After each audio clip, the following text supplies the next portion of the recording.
আসসালামু আলাইকুম সবাইকে। আমি ইফতেখার সাগর বলতেছি রূপলাই কসমেটিক গ্রুপ এবং পেজ থেকে। যে জরুরি এক নির্দেশনা নিয়ে চলে আসলাম। আমাদের মনিটররা অনেক অবজেকশন করতেছে, ভাইয়া আপনারা কি লাইভে প্রাইস বলেন না, আপনারা কি লাইভে ডিটেলস বলেন না। প্রতিটা কাস্টমার আমাদের ফোন দিয়ে বা চ্যাটিং করে মেসেজে আধা ঘন্টা চ্যাটিং করার পর তারপর বলতেছে ভাই আমি ঢাকার বাইরে থাকি, একসাথে ডেলিভারি চার্জটা দিব। ভাইয়া আমি তো এটার প্রাইস কত? ভাইয়া আমাদের প্রত্যেকটা লাইভে প্রোডাক্টের প্রাইস দিয়ে দিই আমরা। আমরা ফ্যাক্ট সেলার না, আমরা রিয়েল সেলার। আমাদের শোরুম নিয়ে আমরা বিজনেস করি, প্রচুর স্টক আমাদের আলহামদুলিল্লাহ। শপ নিয়ে যেহেতু বিজনেস করি আমাদের প্রোডাক্ট স্টক অলওয়েজ অ্যাভেলেবেল থাকে। সেই ক্ষেত্রে আমরা প্রাইসটা লাইভে দিয়ে দিই যাতে সাথে সাথে তাদের ডেলিভারি করা সম্ভব হয়। এবং ডেলিভারি নির্দেশনা কিন্তু আমরা দিয়ে দিয়েছি। জি, যারা অর্ডার করবেন ঢাকার ভিতর কোনো অ্যাডভান্স করা লাগবে না, ঢাকার ভিতর। জি, আর যারা ঢাকার বাইরে আছেন তারা ডেলিভারি চার্জটা অ্যাডভান্স করবেন 130 টাকা।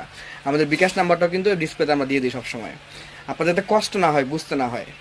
এত পুরো কষ্ট করে আপনার জন্য লাইভটা করি, লাইভটা করার পরে যদি আপনার ইনবক্সে জিজ্ঞেস করেন